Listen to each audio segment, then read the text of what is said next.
Okay, September 10th, 2002, Florida voters go to the polls for a primary, and what they find is a mess. Fancy new voting machines do not work. Poll workers do not show up. Entire polling places do not open.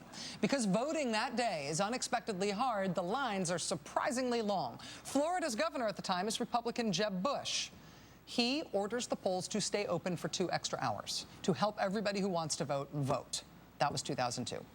In 2008, Florida again sees epic lines at the polls, not just on the day of the general election, but even in the days before that, during the time for early voting. People waded through lines that stretched for 3 city blocks. This is what it looked like in Florida in 2008, even during early voting, which is supposed to make voting easier and the line shorter in Florida. Florida's governor during that election was also a Republican, Charlie Crist.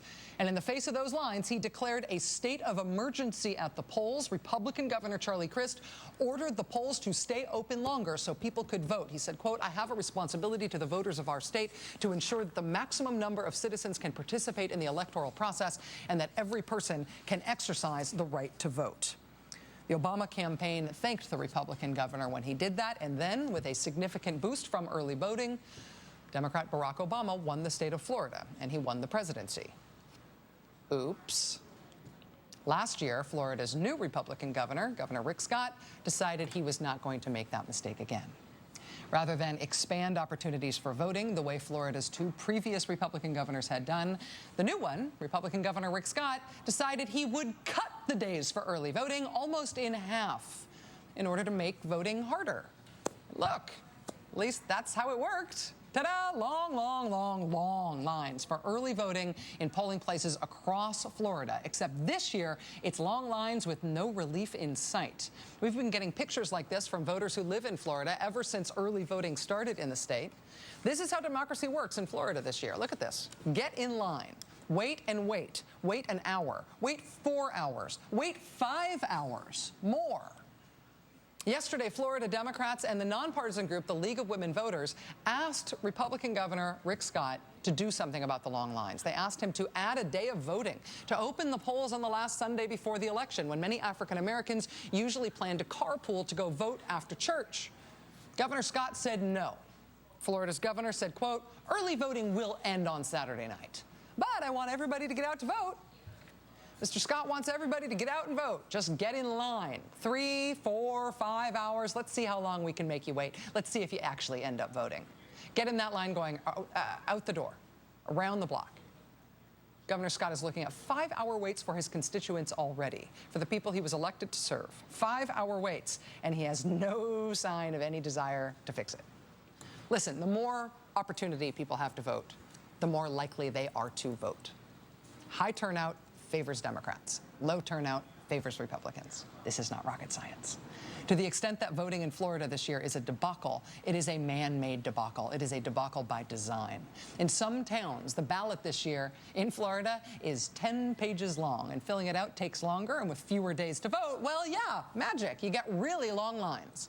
But that's the way it goes in Florida now. Leading up to this election, Florida Republicans cut the time for early voting in half. So now Floridians stand in long lines. They passed new restriction on registering voters. So thousands fewer new voters signed up in the state.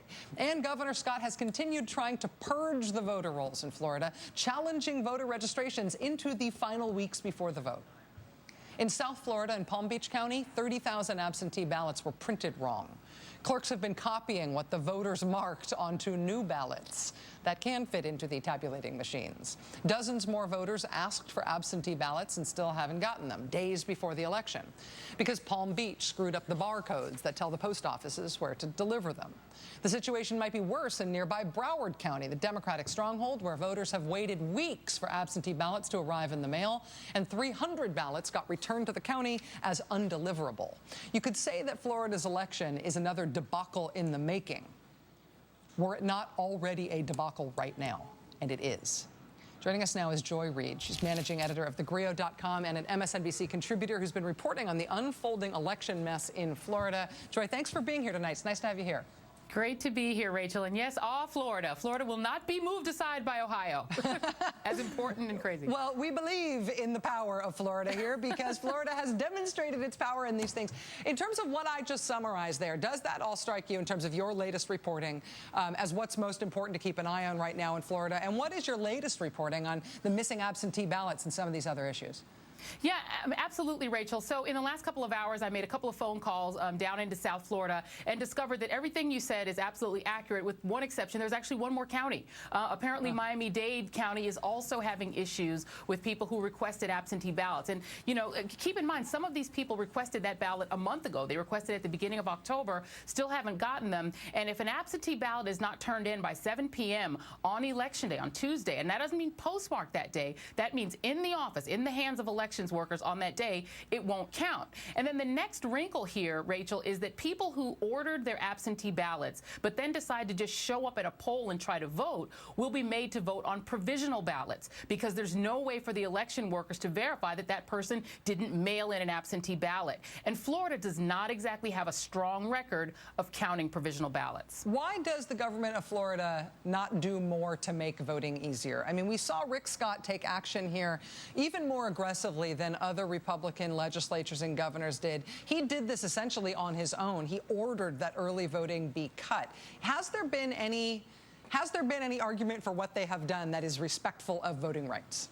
No, I mean, actually, you talked about Charlie Crist, Rachel, earlier, and the fact that he did sign that executive order extending voting hours. That was the beginning of the end of Charlie Crist's tenure in the Republican Party. It was the beginning of the rupture with his party, because Republicans in the state blamed Crist for Barack Obama winning the state. So when I spoke with the former head of the Republican Party of Florida, a guy named Jim Greer, who's now in his own world of trouble over some charges about some apparently illegal sort of money things that he was doing. But when he was running the party, he told me that Republican consultants came to him and said, we want to craft a bill that would get rid of early voting if we could, or severely cut it, because in the words of these consultants, according to Jim Greer, all it does is bring every African American out from under a rock, that is a quote, and get them to vote for Democrats. They don't vote for us. It doesn't help us. So the Republican legislature, which in 2010 became even more Tea Party, more conservative, there's no margin in it for them to increase access to in-person early voting. What they did is they passed a law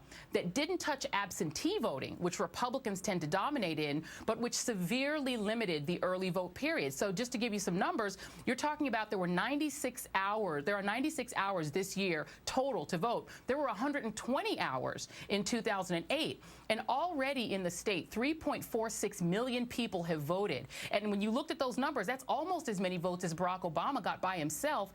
And in the last presidential election, 4.3 million voters, almost half of the people who voted early. So this is really a problem. This is a problem, and this is a problem not looking ahead to Election Day. It's a problem already in the way that it's affecting people who are trying to early vote. I feel like, you know, I'm not the Drudge Report, and I am not a website, but if I could put a big siren over my head while saying this, I would. Joy I'd wear one, too. Okay, we'll have to get them. They'll look like little fez hats or something. Joy is managing editor of thegrio.com, MSNBC contributor. It's great to have you here. Thank you. Thank you.